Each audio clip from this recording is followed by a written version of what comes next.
Hello everyone, అందరికీ నమస్కారం. Welcome back to math బడి Aditya and this is your బడి ఆదిత్య కుమార్. సో ఇవాళ నుంచి మనం అయితే సీజీఎల్ క్వాంట్ బూస్ట్ 20 అనే సిరీస్ అయితే స్టార్ట్ చేస్తున్నాం. దీనిలో భాగంగానే మీకు ఎవ్రీడే మార్నింగ్ రికార్డెడ్ వీడియోస్ వస్తాయి ఫర్ ఈచ్ కాన్సెప్ట్. అసలు బేసిక్ కాన్సెప్ట్స్ ఎలా ఉంటాయి, వాటి ఫార్ములాస్ ఎలా ఉంటాయని. అండ్ ఈ వీడియో అప్లోడ్ చేయంగానే నేను ఆ, ఆ, ఏదైతే డాక్యుమెంట్ ఉంటుందో అది టెలిగ్రామ్ కమ్యూనిటీలో షేర్ చేస్తాను. ఆ తర్వాత ఈవినింగ్ సెషన్లో వచ్చేసి మనం ఒక లైవ్ సెషన్ చేస్తాం. ఆ లైవ్ సెషన్లో ఒక లిస్ట్ ఆఫ్ 20 to 30 క్వశ్చన్స్ తీసుకొని డిఫరెంట్ మోడల్స్ కవర్ అయ్యేటట్టు మనం క్వశ్చన్స్ సాల్వ్ చేస్తాం అనమాట. Okay, so I'm very excited about this series and మీరు కూడా అంతే ఎక్సైట్మెంట్తో ఉన్నారు అనుకుంటున్నా. So let start the series. Before I start, I request you all to please do like the video. మీ ఫ్రెండ్స్కి కో ఆస్పిరెంట్స్కి షేర్ చేయండి. అలానే సబ్స్క్రైబ్ టు మ్యాథ్ బడి ఆదిత్య. ఓకే, సో ఇందులో మనం ఇవాళ first percentages and profit and loss. సో పర్సంటేజెస్ అండ్ ప్రాఫిట్ అండ్ లాస్లో మనకి ఎలాంటి టాపిక్స్ వస్తాయి, బేసిక్ కాన్సెప్ట్స్ ఏంటి, అవి ఒకసారి మనం డిస్కస్ చేద్దాం. ఓకే, పర్సంటేజెస్ అంటే ఎప్పుడు మనం పర్ 100 అని డినోట్ చేస్తాం అనమాట. ఓకే, పర్సంటేజెస్ అంటే పర్ 100 అనమాట. ఓకే, సో ఎక్స్ పర్సెంట్ అంటే దాని అర్థం ఎక్స్ బై 100 అని. ఓకే, సో ఇది మనకి గుర్తుంచుకోవడం చాలా అంటే చాలా ఇంపార్టెంట్. అలానే ఎప్పుడైనా ఒక ఫ్రాక్షన్ ఉందనుకోండి, ఫర్ ఎగ్జాంపుల్ 1/4, దా అంటే ఒక పర్సంటేజ్ ఉందనుకోండి, sorry,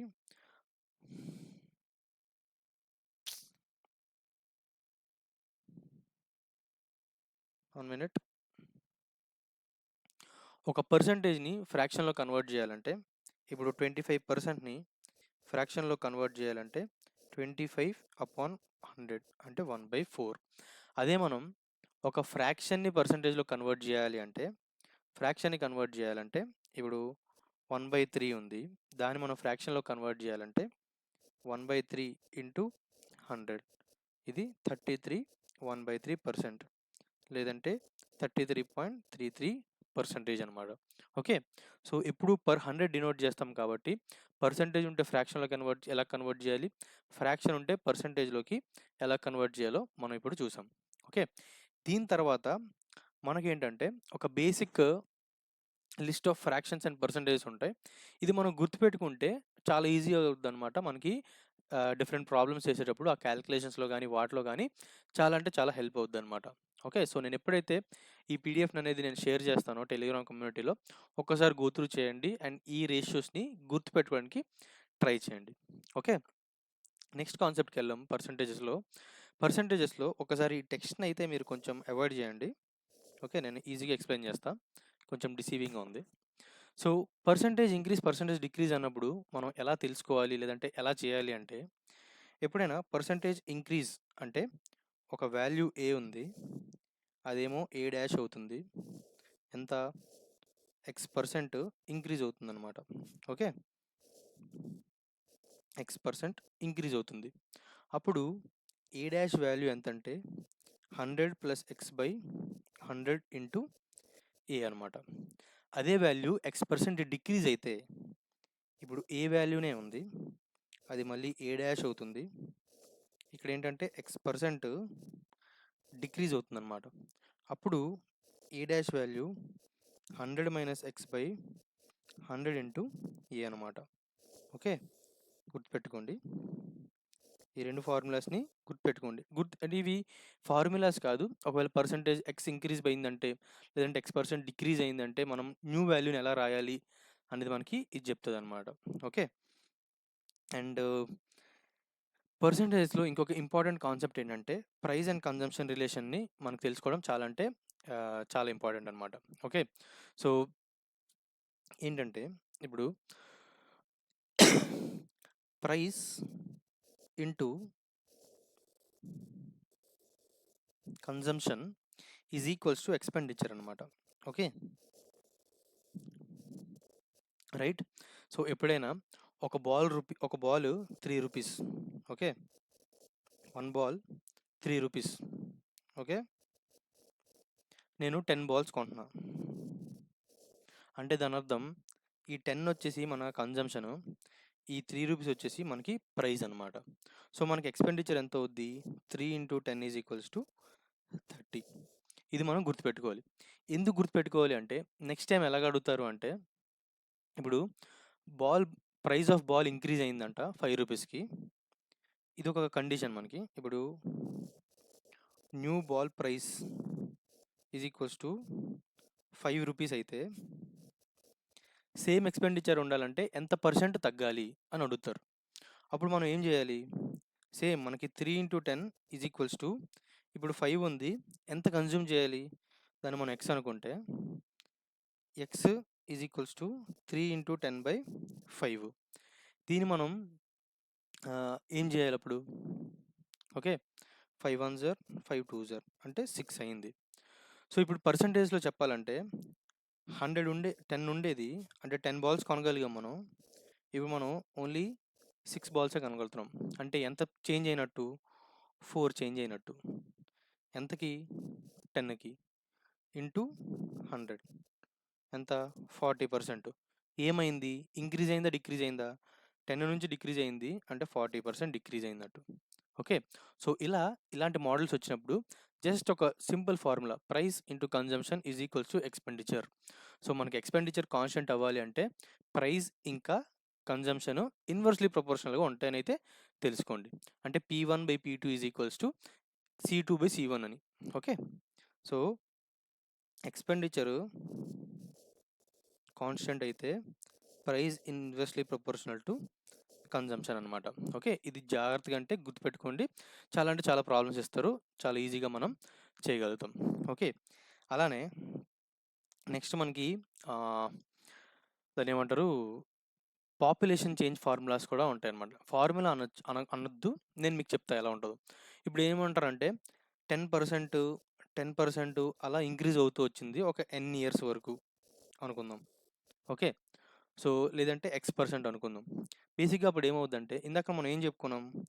A value A dash అయింది, X% ఇంక్రీజ్ అయితే అంటే అప్పుడు ఏమనుకున్నాం? A dash is equals to A into 100 plus X/100. ఇది కదా, ఇది 1 టైం ఇంక్రీజ్ అయితే. ఇలా 10 సార్లు లేదంటే n టైమ్స్ ఇంక్రీజ్ అవుతుందంటే ఇంటూ 100 ప్లస్ X/100 అలా అలా అలా n టైమ్స్ అనమాట. అంటే A dash is equals to A into 100 plus X/100 power n. ఎప్పుడు? పాపులేషన్ ఇంక్రీజ్ అవుతున్నప్పుడు. అదే పాపులేషన్ డిక్రీజ్ అవుతుంది అనుకోండి. ఓకే, పాపులేషన్ డిక్రీజ్ అవుతూ ఉందంటే అప్పుడు A dash is equals to A into 100 minus X/100 power n అనమాట. ఓకే, అంటే X%తో ఇంక్రీజ్ అవుతూ ఉన్నప్పుడు ఇది డిక్రీజ్ అవుతున్నప్పుడు ఈ ఫార్ములా అనమాట. ఓకే, చాలా ఇంపార్టెంట్. అలానే డిప్రిషియేషన్ ఫార్ములా ఏంటంటే, డిప్రిషియేషన్ ఫార్ములా అని అనకూడదు దీన్ని ఏంటంటే మనం డిక్రీజింగ్ లాగే తెలుసుకోండి. 10% డిప్రిషియేట్ అవుతుందో వెళ్తుంది value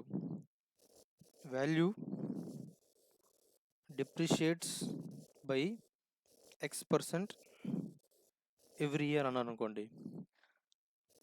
after n years okay, అప్పుడు న్యూ వాల్యూ ఎంతంటే new value is equals to initial value into 100 minus X/100 power n అనమాట. ఓకే, ఎన్ని ఇయర్స్ డిక్రీజ్ అవుతుంది, డిప్రిషియేట్ అవుతుంది. ఓకే, అప్పుడు ఇది ఇస్తే ఇది కనుక్కోవచ్చు, లేదంటే ఇది ఇస్తే ఇది కనుక్కోవచ్చు. ఓకే, ఈ రెండింటికి కాన్సెప్ట్ ఇదనమాట. సేమ్ అలానే పాపులేషన్ ఇంక్రీజ్కి పాపులేషన్ డిక్రీజ్కి కూడా ఇంక్రీజ్ అయితే న్యూ వాల్యూ మనకి ఇస్తే ఇనీషియల్ వాల్యూ కనుక్కోవచ్చు, లేదు ఇనీషియల్ వాల్యూ ఇస్తే మనం న్యూ వాల్యూ కూడా కనుక్కోవచ్చు అనమాట. ఓకే, చాలా ఇంపార్టెంట్. ఫార్ములా జస్ట్ అలా గుర్తుపెట్టుకుంటే మనం క్వశ్చన్స్ చేయడానికి ఈజీగా ఉంటుంది అనమాట. అలానే రివర్స్ పర్సంటేజెస్ అంటే ఏం కాదు, నేను సింపుల్గా చెప్తాను చూడండి. ఏ ఈజ్ 25% మోర్ దాన్ బి అంటే ఏమైంది? ఏ బి కన్నా 25% మోర్ అనమాట. ఓకే, సో ఏకి బికి మనం వాల్యూ వేస్తే ఏ 100 అయితే బి 125 అన్నట్టు, అంతే కదా. 25% అంటే ఏ 100 ఉంటే బి 25% ఎక్కువ అంటే 25 ఎక్కువ. సో ఏకి 125 అయ్యింది. సో అప్పుడు A by B is equals to 125/100 అనమాట. ఓకే, అంటే అది మనకి 5/4 అని. అదే ఇప్పుడు ఇది ఎలా చెప్పాం? A is 25% more than B కదా!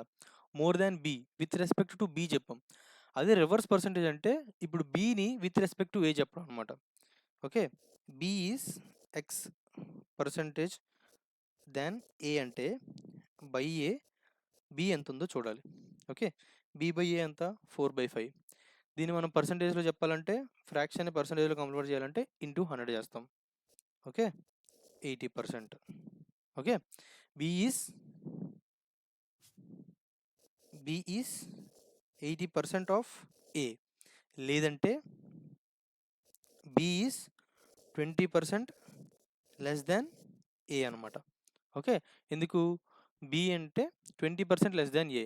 ఏ 100 ఉంటే బి 80 ఉంది కాబట్టి రెండింటికి difference 20. So B is 80% of A అనొచ్చు, లేదంటే B is 20% less than A అనైనా అనొచ్చు అనమాట. ఓకే. రివర్స్ పర్సంటేజ్ ఇచ్చినప్పుడు కూడా సింపుల్ రేషియో రాసుకొని మనం పర్సంటేజ్లో కన్వర్ట్ చేసుకుంటే మనకి ఈజీ అవుద్ది అనమాట. ఓకే. నెక్స్ట్ మనం ప్రాఫిట్ అండ్ లాస్లోకి వెళ్దాం. ప్రాఫిట్ అండ్ లాస్లో మీకు తెలియాల్సిన బేసిక్ డెఫినేషన్స్ ఏంటంటే cost price. Okay. The price at which an article is purchase అనమాట ఈస్ కాల్డ్ కాస్ట్ ప్రైస్. దాన్ని మనం సిపి అని పిలుస్తాం. సెల్లింగ్ ప్రైస్ అంటే the price at which the article is sold, ఎంతకు అమ్మాం దాన్ని మనం సెల్లింగ్ ప్రైస్ అంటాం. ఎస్పి అని అయితే రాస్తాం. ప్రాఫిట్ ఆర్ గెయిన్ అంటే ఏంటంటే ఎప్పుడైనా సెల్లింగ్ ప్రైస్ అంటే మనం అమ్మే ప్రైస్ మనం కొనే ప్రైస్ కన్నా గ్రేటర్ ఉంటే మనకు ఆల్వేస్ ప్రాఫిట్ వస్తుంది. అదే లాస్ ఎప్పుడు వస్తుంది అంటే మనం కొనేదానికన్నా అమ్మేది తక్కువ ఉంటే అప్పుడు మనకి లాస్ అనేది వస్తుంది అనమాట. ఓకే. సో ఇప్పుడు చూస్తే గెయిన్ అంటే ఏంటి? ఎప్పుడైనా ఎస్పి మైనస్ సిపి. లాస్ అంటే CP minus SP. Loss or gain is always record on CP అనమాట. అంటే దాని అర్థం ఏంటంటే లాస్ కానీ గెయిన్ కానీ మనం విత్ రెస్పెక్ట్ టు సిపి చెప్తాం అనమాట. ఓకే. అంటే దాని అర్థం ఏంటంటే gain percentage is equals to SP minus CP by CP into 100% అనమాట. అదే loss percentage is equals to CP minus SP by సిపినే ఇంటూ 100%. సో ఎప్పుడైనా గెయిన్ పర్సెంట్ అన్నా లాస్ పర్సెంట్ అన్నా మనం విత్ రెస్పెక్ట్ టు సిపి చెప్తాం కాబట్టి ఫార్ములాస్ అనేవి చాలా ఇంపార్టెంట్గా రాయాలి. అక్కడ సిపి ప్లేస్లో ఎస్పి వేసేస్తే మనం చాలా అంటే చాలా తారుమార్ అయిపోద్ది. ఓకే. నెక్స్ట్ ఇప్పుడు ఏంటంటే కాన్సెప్ట్స్ ఎలా ఉంటాయంటే 2 items, 1 at loss 1 at gain అనమాట. అంటే దాని అర్థం ఏంటంటే ఒక 2 ఐటమ్స్ ఉంటాయి ఏబి అనేది. ఏని 10% ప్రాఫిట్కి అమ్మారు, బిని 10% లాస్కి అమ్మారు. ఇలా వస్తాయి అన్నమాట. అప్పుడు ఏకి సిపి రాసుకుంటే మనం 100 అయితే ఎస్పి ఎంత? 110. అదే బికి సిపి మనం 100 అనుకుంటే ఎస్పి ఎంత? 90. ఇప్పుడు మనకి యాక్చువల్గా ఏదైనా ప్రైజ్ ఇస్తే అప్పుడు దాని విత్ రెస్పెక్ట్ టు దాన్ని చేసుకొని మనం ప్రాఫిటా లాస్ అనేది మనం చేస్తాం అనమాట. ఓకే. సో ఇప్పుడు ఎలా అడుగుతారంటే రెండింటిని ఒకదాని ప్రాఫిట్కి ఒకదాని లాస్కి అమ్మారు. యాక్చువల్ ప్రైస్ వచ్చేసి ఏదేమో 200 రూపీసు, బీదేమో 400 రూపీసు. ఓకే. అయితే ఇప్పుడు ఓవరాల్గా ప్రాఫిట్ వచ్చిందా లాస్ వచ్చిందా? ఇప్పుడు సిపి 100 అయితే 110. ఇప్పుడు ఏకి సిపి ఎంత? 200 ఇంటూ 2 ఇంటూ 2 అంటే 220. ఇది యాక్చువల్గా అయితే 400, ఇదేమో 90కి అమ్ముతున్నారు. ఓకే. సో ఇంటూ 4 చేస్తే మనకి ఎస్పి వచ్చేసి 360. సో టోటల్ కాస్ట్ ప్రైస్ వచ్చేసి 200 ప్లస్ 400 600. టోటల్ సెల్లింగ్ ప్రైస్ వచ్చేసి 360 ప్లస్ 220 అంటే 580. ఓకే. సో మనకు ఓవరాల్గా ఏం వచ్చినట్టు మనకు అక్కడ లాస్ వచ్చినట్టు. లాస్ ఎంత వచ్చినట్టు? రెండింటికి డిఫరెన్స్ 20 రూపీస్ లాస్ వచ్చినట్టు. అదే పర్సంటేజ్లో వేయాలంటే percentage loss is equals to 20/600 into 100 అనమాట. ఓకే. 10 0 3 0 10/3% మనకి ఓవరాల్గా లాస్ వచ్చినట్టు అనమాట. ఓకే. సో ఇలాంటి ప్రాబ్లమ్స్ ఇచ్చినప్పుడు ఇలాంటి అప్రోచ్ మనకి ఉండాలన్నమాట. ఏకి ఎంత ఉంది, ఎంత రావాలి, ఎంతకు అమ్మారు, ఎంత కొన్నారు, ఇది మనం రాసుకుంటే మనకి ప్రాఫిట్ అండ్ లాస్లో చాలా అంటే చాలా ఈజీ అవుద్ది అనమాట. ఓకే. డిజానెస్ట్ షాప్ కీపర్ 2 సార్లు పడింది ఎందుకు? డిజానెస్ట్ షాప్ కీపర్ ఏంటంటే బేసిక్గా ఎప్పుడైనా డిజానెస్ట్ షాప్‌కీపర్ వాల్యూస్ ఇచ్చి మనకి ఇచ్చినప్పుడు వాళ్ళు ఏమంటారంటే, డిజానెస్ట్ షాప్‌కీపర్ అంటే ఎప్పుడు ఆయన తారుమారు చేస్తూ ఉంటాడనమాట. తారుమారు ఎలా చేస్తూ ఉంటాడంటే వెయిట్‌ని తగ్గిస్తాడు. ఓకే. డిక్రీజ్ చేస్తాడు. అంటే for example shopkeeper A dishonest shopkeeper cells at 90% of CP but uses 800 grams instead of 1 kg అన్నాడంటే, అప్పుడు మనం సింపుల్గా ఎలా చేసుకోవాలంటే దీన్ని 1 kgని మనం 1000 రూపీస్ అనుకుంటే ఇది సిపి, వాడు ఎంత ఇస్తాడు 800 గ్రామ్స్ అంటే మనకి 800 రూపీస్ అనమాట. ఓకే. ఇప్పుడు యాక్చువల్ కాస్ట్ ప్రైస్ వాడికి 800 రూపీస్ వచ్చింది. సెల్లింగ్ ప్రైస్ ఎంత? సెల్లింగ్ ప్రైస్ 90% ఆఫ్ సిపి అంట. అంటే 9/10 ఇంటూ సిపి దేనిది? యాక్చువల్ ప్రైస్ది. యాక్చువల్ ప్రైస్ ఎంత? 1000 అంటే మనకి 900కి అమ్ముతున్నాడు, కానీ 800 గ్రామ్స్. ఇప్పుడు చూడండి 900కి అమ్ముతున్నాడు అంటే ఆడు ఏం చెప్తున్నాడు, నాకు 1000 రూపాయలకి నేను కొన్నాను కానీ మీకు 900కి అమ్ముతున్నాను అంటాడు. అంటే అక్కడ షాప్‌కీపరు డిజానెస్ట్‌గా క్లెయిమ్ చేస్తాడనమాట. ఏమని? నేను కొంచెం తక్కువకే అమ్ముతున్నాను మీకు అని. కానీ యాక్చువల్‌గా చేసేది మోసం, వెయిట్ తగ్గిస్తున్నాడు. సో ఇప్పుడు ఓవరాల్ ప్రాఫిట్ ఎంత? Gain percentage is equals to SP minus CP by CP into 100. SP ఏమో 900 మైనస్ సిపి ఏమో 800 బై సిపి ఏమో 800 ఇంటూ 100 అంటే 100/8 అనమాట. అది చూసుకుంటే మనం 12.5% అయితే మనకి గెయిన్ వస్తుంది అనమాట. ఓకే. సో అలా డిజానెస్ట్ షాప్‌కీపర్ ఇచ్చినప్పుడు ఎప్పుడైనా సరే 1 kgకి ఒక 1000 రూపీస్ అనుకుంటే తగ్గించిన వెయిట్ ఎంత, తగ్గించిన వెయిట్‌కి కాస్ట్ ప్రైస్ ఎంత, ఆయన యాక్చువల్‌గా ఎంతకు అమ్మాడు, సో దట్ మొత్తం ప్రాఫిట్ ఎంతకు వచ్చింది. ఇలా అయితే మనం స్టెప్ బై స్టెప్ రాసుకుంటే మనకి ఈజీ అవుద్ది అనమాట. ఓకే. నెక్స్ట్ డిస్కౌంట్స్ అనమాట.